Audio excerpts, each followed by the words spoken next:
Is your are you comfortable with like abstractions because it removes the materiality of blackness? Or like I just want you to say something more about like why the that material aspect of you mentioned black artists with like white partners.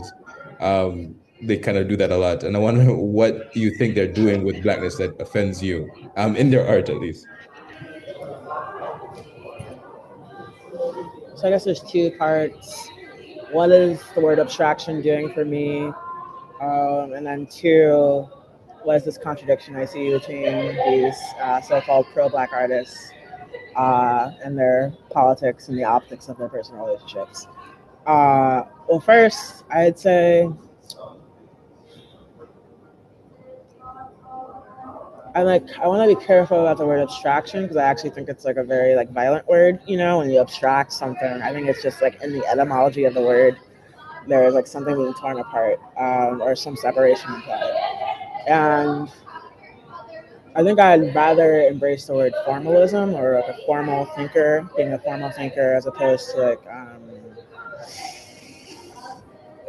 like when I was in undergrad and partially in grad school as well. I was like, kind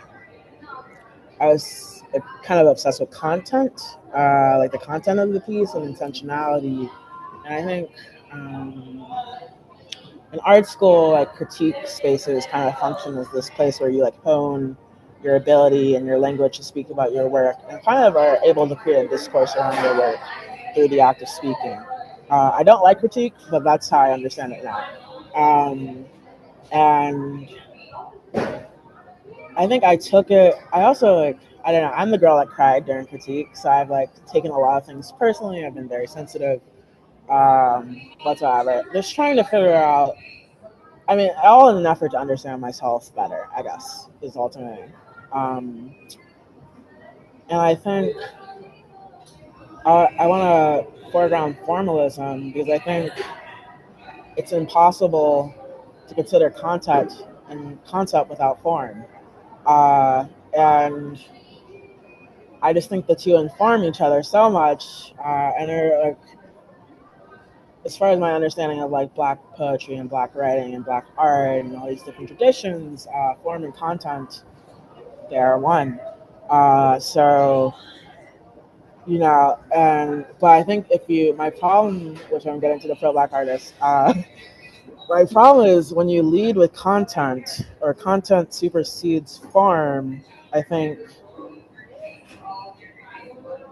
there's just so much limitations. I mean, I'm trying not to get into a whole discussion about aesthetics and politics, but I think there's so many.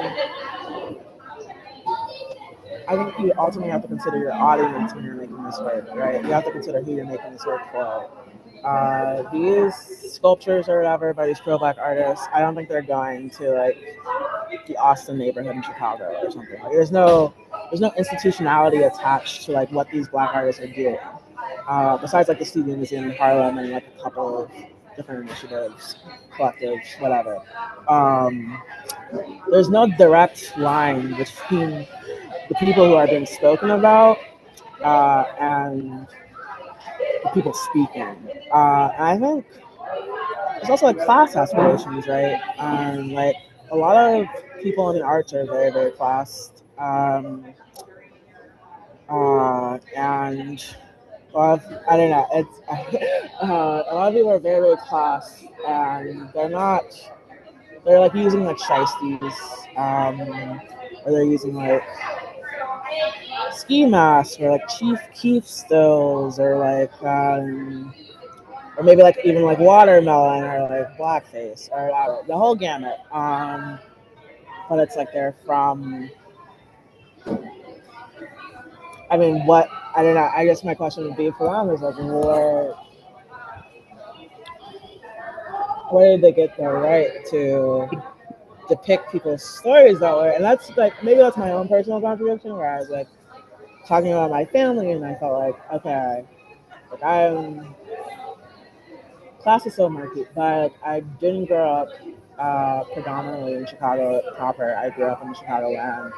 I was back and forth between the suburbs and the city often enough to where I feel like I can claim Chicago, but I don't feel like it's the same as like going to a Chicago public school, taking the CTA, living in a food desert, whatever. It's just so different. I don't know why I would want to take the ability of those people to speak for them. And like even then, like when I'm talking about this, I'm realizing like some of what these like pro black artists are doing are abstracting as well. Uh, they're abstracting kind of subjectivity, personhood material, blackness is material from these maybe lumping people or whatever. Um, People that did not go to SAIC, did not go to RISD, did not go to Cal Arts. Like there's still this unanswered question in the arts of like how the subaltern speaks. Is that I don't know, is that track? But yeah, like how do you like why and I don't think people realize black artists have class aspirations either. I think they just think of us as like one big black mass, which is whatever. But I think it would be, I'm thinking about Harold Cruz or whatever, and like that kind of text, the crisis of the Negro intellectual, and this like idea of black artists, black intellectuals speaking to a white audience, what that means for our class aspirations, what we want. So in a sense, there's like a problem with vocabulary in arts too, and like I want to call what people extracting material from blackness. I want to call that abstraction as well, but no, it's like called figuration or it's called black art instead. And there's this kind of like canonization, institutionality of what black art is that I want to move against. These aren't like necessary. I mean, I've developed these ideas and these thoughts in conversation with a lot of people. Just like in the DMs, I think it all goes down in the DMs. Like I'm having more real conversations in my Instagram inbox than I've had at art school. Um, and one of the artists I guess I like shout out is this Haitian artist, Faith Ice Cold. She's been leading with this critique for like over a decade.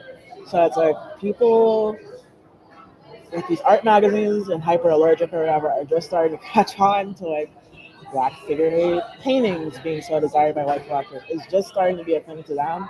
But like Faith clocked it years and years ago. And their work is also very formal, very abstract because they have this opposition to using blackness as a materiality. Um, and I'm borrowing that phrasing from her as well. Um, I think there is, I mean, you also have to consider like how you're navigating the system. I wouldn't have this harsh of a critique with David Hammons maybe because he doesn't have representation. He's kind of carved his own path. He is a resident at the Studio Museum in Harlem, but he doesn't have like a master's or a BFA or whatever. So he's like navigating kind of, and like I feel like Hammons is like the blueprint.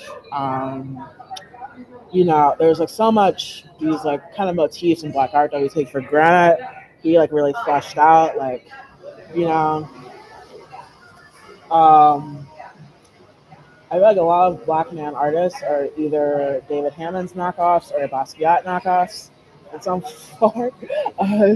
They would all get me in trouble. But there is like in Hammond's work, there's basketballs, there's like black hair, like actual physical hair remnants. There's the body prints. There's these Kool-Aid drawings.